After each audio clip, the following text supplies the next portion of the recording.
আচ্ছা বন্ধুরা, একবার ভাবুন, আমাদের দেশের প্রধানমন্ত্রী আজ রাতে টিভিতে এসে বলল, মিত্র, आपको बचाने के लिए, आपके परिवार को बचाने के लिए आज रात 12 बजे से देश में इनकम टैक्स खत्म कर दिया गया है। অর্থাৎ আজকের পর থেকে আর কোনো ট্যাক্স দিতে হবে না দেশবাসীকে। কতটা খুশির বিষয়! এখন থেকে ভারতবর্ষ একটি জিরো ইনকাম ট্যাক্স কান্ট্রি হয়ে যাবে। কিন্তু এখন প্রশ্ন হচ্ছে, এটা কি আদতেও বাস্তবে সম্ভব? এটা শুনতে যতটা অবাস্তব মনে হয়, আদতেও ততটা অবাস্তব নয়। কারণ বিজেপির একজন বিশিষ্ট এমপি সুব্রমণিয়াম স্বামী জিরো ইনকাম ট্যাক্সকে সমর্থন করে।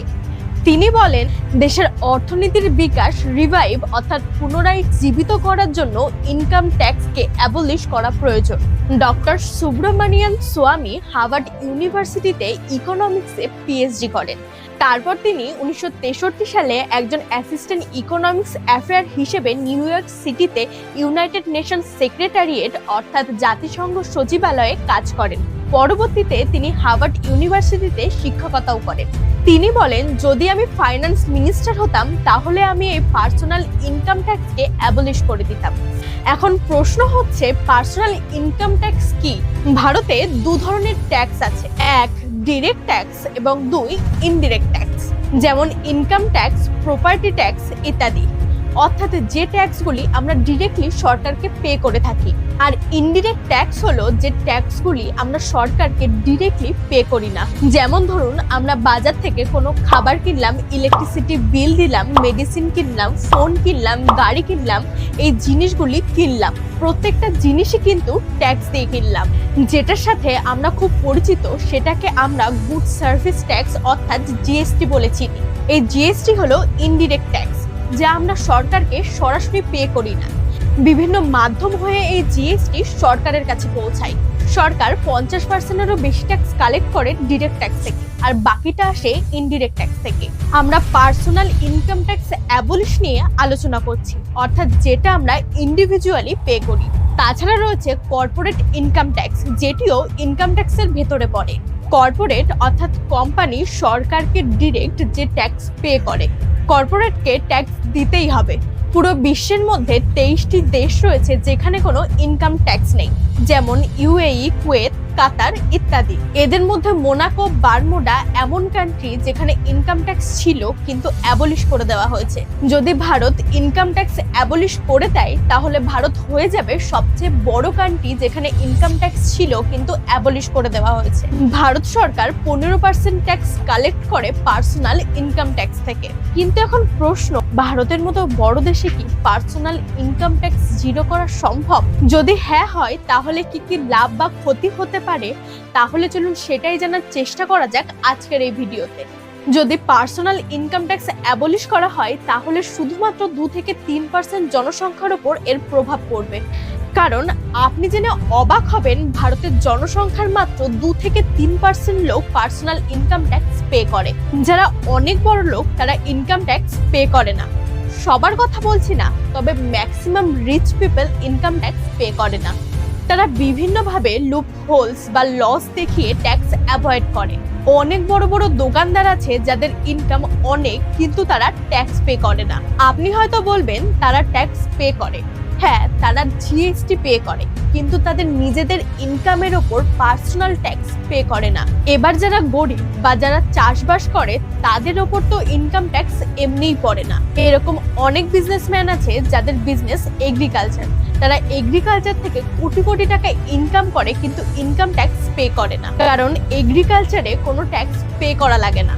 তাহলে এই 2 থেকে 3% জনসংখ্যার মধ্যে কারা পড়ে? এই 2 থেকে 3% লোক হলো মিডল ক্লাস স্যালারিড পিপল, অর্থাৎ যারা চাকরিজীবী। তাদেরকে যখন স্যালারি দেওয়া হয় তাদের স্যালারি থেকে ইনকাম ট্যাক্স কেটে নেওয়া হয়, যেটাকে টিডিএস বলে। Maximum salaried people income tax pay করে, আর যারা আইটিআর অর্থাৎ ইনকাম ট্যাক্স রিটার্ন ফাইল করে তারা ইনকাম ট্যাক্স পে করে। এখন যদি পার্সোনাল ইনকাম ট্যাক্স অ্যাবলিশ করা হয় তাহলে 2 থেকে 3% জনসংখ্যার উপর তা প্রভাব পড়বে, আর বাকিদের উপর পড়বে না। এটা তো ইন্ডিভিজুয়াল পার্সপেক্টিভের দিক থেকে ভাবা হলো, কিন্তু ট্যাক্স অ্যাবলিশনের ফলে দেশের কি লাভ হবে এক্স্যাক্ট বলা সম্ভব নয়, কারণ কখনো ইনকাম ট্যাক্স জিরো করে দেখা হয়। তবে এক্সপার্ট আর ইকোনমিস্টরা থিওরিটিক্যালি নর্মালি কিছু আর্গুমেন্টস দেয় যে দেশে ইনকাম ট্যাক্স জিরো করলে দেশে কি কি লাভ বা ক্ষতি হবে। প্রথম আর্গুমেন্ট যেটা দেওয়া হয় সেটা হলো, যদি ইনকাম ট্যাক্স পেয়াররা ইনকাম ট্যাক্স পে না করে তাহলে তারা সেই ট্যাক্স অ্যামাউন্টটা অন্য জায়গায়, যেমন পার্সোনাল বেনিফিট বা প্লেজারের ক্ষেত্রে ব্যবহার করবে। এর ফলে অর্থনীতিতে বেশি টাকা সার্কুলেট হবে এবং দেশের অর্থনীতির বিকাশ ঘটবে। দ্বিতীয় আর্গুমেন্ট হলো, যারা ইনকাম ট্যাক্স পে করার ক্ষমতা রাখে কিন্তু ইনকাম ট্যাক্স পে করে না, ট্যাক্স থেকে বাঁচার জন্য নিজেদের টাকা লুকিয়ে রাখে ট্যাক্স অথরিটি থেকে, অর্থাৎ যাদের কাছে ব্ল্যাক মানি আছে, ট্যাক্স অ্যাবলিশের ফলে সেই সমস্ত ব্ল্যাক মানি হোয়াইট মানি হয়ে যাবে এবং দেশে আর কোনো ব্ল্যাক মানি থাকবে না, যার ফলে তারা সেটাকে বিভিন্ন কাজে লাগাতে পারবে। তার ফলে অর্থনীতিতে আবারও বেশি টাকা সার্কুলেট হবে এবং দেশের অর্থনীতির বিকাশ ঘটবে। আবার তারা যদি তাদের টাকা ব্যাংকে ডিপোজিট করে তাহলে ব্যাংকের ডিপোজিটের মাত্রা বাড়বে এবং ব্যাংক বেশি মাত্রায় লোন দিতে পারবে, যার ফলে ইন্টারেস্ট রেট কমবে। বেশি মাত্রায় লোন দিলে বেশি মাত্রায় খরচ করবে, যার ফলে মানি সার্কুলেট হবে এবং ইকোনমিক গ্রোথ বাড়বে। এটা একটা খুব ইন্টারেস্টিং আর্গুমেন্ট, কিন্তু এটার একটা ছোট্ট প্রবলেম আছে। সেটা হচ্ছে আমরা জানি না যে সঠিক কত পরিমাণে ব্ল্যাক মানি আছে। তৃতীয় আর্গুমেন্ট খুব সহজ, যে পরিমাণ টাকা সরকার খরচ করে ট্যাক্স কালেক্ট করতে গিয়ে সে পরিমাণ টাকা খরচ করতে হবে না।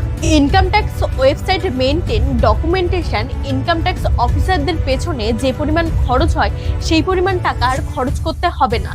কোনো মানুষ যে টাইম নষ্ট করে আলাদা আলাদা ইনকাম ট্যাক্স রিলেটেড টার্মস শিখতে, ইনকাম ট্যাক্স ফাইল রিটার্ন করার জন্য, অ্যাকাউন্টেন্টকে টাকা দেওয়ার জন্য, এইসবে অনেক ঝঞ্ঝাট হয়, অনেক সময় নষ্ট হয় এবং অনেক টাকাও লাগে।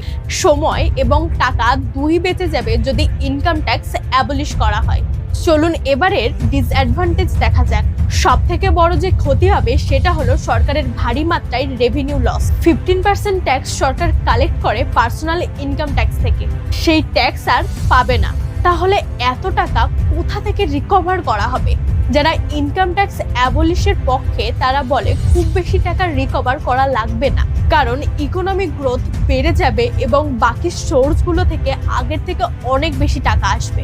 যেমন লোক বেশি খরচ করলে বেশি জিএসটি পে করবে, যার ফলে জিএসটি থেকে অনেক টাকা রিকভার করা যাবে। আপনার কি মনে হয় ট্যাক্স অ্যাবলিশের ফলে সরকারের যদি লস হয় তাহলে কোন সোর্স থেকে সরকারের ট্যাক্স রিকভার করা উচিত? কমেন্ট করে জানান। একটা হতে পারে জিএসটির রেট বাড়ানো, তবে এতে অনেক সমস্যা আছে। যারা গরিব, ইনকাম ট্যাক্স পে করে না, তাদেরকেও বেশি মাত্রায় জিএসটি পে করতে হবে।